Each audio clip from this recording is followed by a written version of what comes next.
We're here with Grant Pecoff at the Pecoff Gallery in Little Italy, and he's going to tell us a little bit. Grant's going to tell us a little bit about his artwork here. When I walked in, he was working on this piece over here at the easel, and it looks like Harbor Island, Shelter Island. This is actually from Coronado. This is from the viewpoint from the ferry landing, looking over to the skyline of San Diego. And this was one early morning, which I turned into a sunset. Actually. I mean, that's the great thing. What I love about painting is interpretive.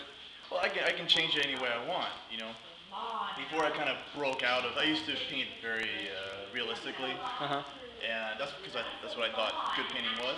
Norman Rockwell. Realism, yeah. Well, I mean, you know, just about. I mean, that's how I grew up. And were you an illustrator when you first started out, or did you consider us? I wanted to be an illustrator, and actually, when I went to art school, my major was illustration, and I felt when I was up there, you have to take a foundation course, and one of them was sculpture.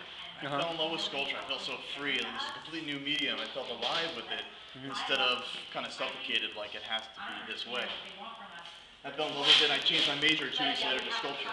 Where'd you go to school? Academy of Art in San Francisco. Academy of Art in San Diego. You're in San Diego now, obviously. You're here on India Street, in the heart of Little Italy. And a lot of foot traffic here on India Street, which is great for the gallery. And we wanted a place where we get a venue to be able to show the work, showcase the work, and to create an environment of an uplifting vibration. On the stairs, we have words that says, surround yourself with uplifting vibrations. And that's really what we want to do, is uplift people with colorful artwork, and also to show people that, you know, this is a scene from real life, just interpreted in a different way, a different perspective on seeing the normal day. You know, in your day you're going and you're walking and you're not noticing the things around you. For me, this is one way to show our city or different places that I paint in the world in a different light, like to sit up, take notice of the beauty that's all around us all the time. Yeah, it's so happy and sunny. People might interpret it as being kind of surrealistic, but I mean, this is basically the way San Diego is portrayed in real life. You know, those kind of glowing colors and that sort of warm feeling.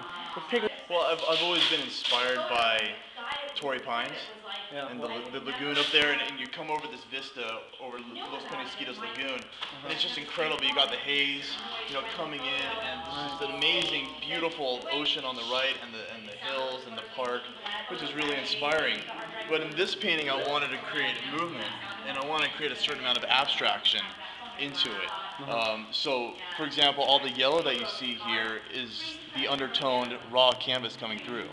So I underpaint all my canvases, or most of my canvases, in a yellowish orange. And what that does is that orange comes through the painting. Like you can see up here, you can see that yellow or that orange coming through, and it gives it a certain amount of warmth to it. Okay.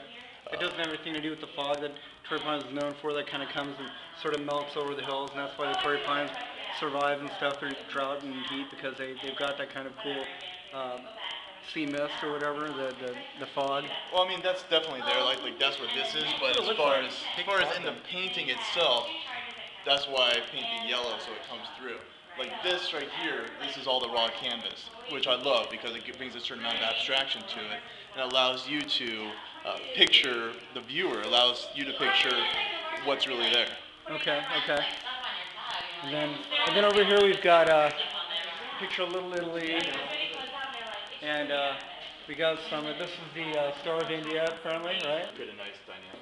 Well, this painting doesn't have it as much as say a lot of the others, but you use a lot of the kind of like the bending shapes and stuff. And as a photographer, I really enjoy using a wide-angle lens that kind of adds a little distortion too. And this kind of reminds me a little bit of that, a little bit of the distortion of using a wide angle.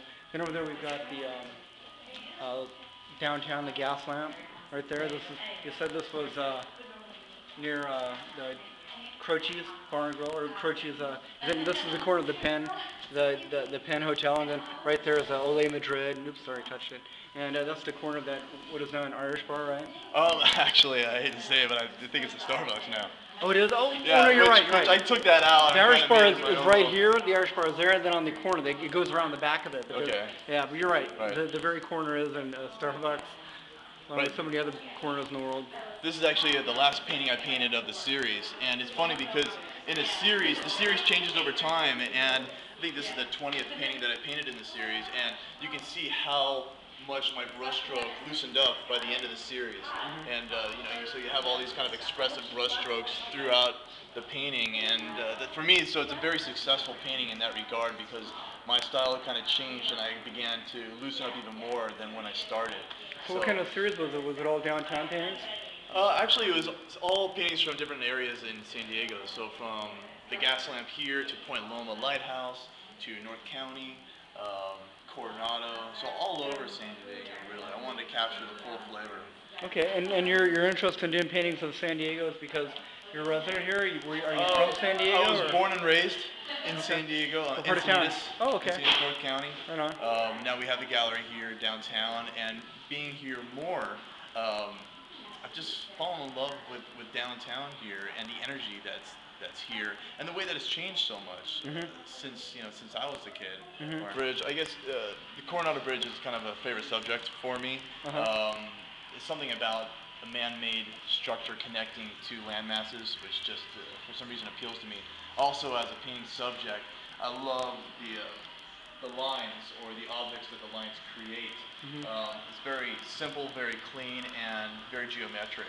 And the combination of those pylons with the motion of the bridge really brings a lot of movement into it. And like if you've been on the bridge, it's almost like a roller coaster.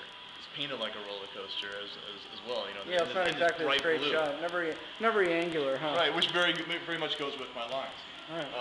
This one is different perspectives of the bridge, done in more of an abstract way. I like to combine the abstract with the representational subject, and I really think that this brings the two together in a very harmonious way. All right, we got about a minute left here on this YouTube clip, so talk about the St. James. This is St. James, some of the historical buildings downtown you got. Yep, St. James. I mean, another viewpoint of the gas lamp. A lot of the times we don't look up when we're walking, so I like the viewpoint here. This is done in a lot of drifts, so you can see the raw canvas here with the gesso primer underneath of the drips coming through. Okay. Then over here, this is the building that Croce's in. Is this the Joe Keating building? It is. Okay. And Keating's Croce's on the bottom here. And I love the movement and the perspective of this light coming up. And again, the raw canvas coming through. I was offered an office in there in the early 1990s for like $225 a month, this big, huge office. And it was one of those offices that a bookie used to be in many years ago because they had like a shelf, a wall of shelves and stuff, those little, kind of like those pocket shelves where you put like the little things in there. And but I thought that was too much at the time. Now you couldn't touch it for less than 4 or 5 times that much. But anyways, thank you for the interview. Oh, my gosh, thank you very much. And thanks for the interest. Got your staff over there working hard at the computers. Go staff! Yeah. So, all right. Well, it's good to meet you, Grant. Thanks a lot. Well, thank you very much, Robert. Oh, one thing, you have a little bit of time out of the country, or?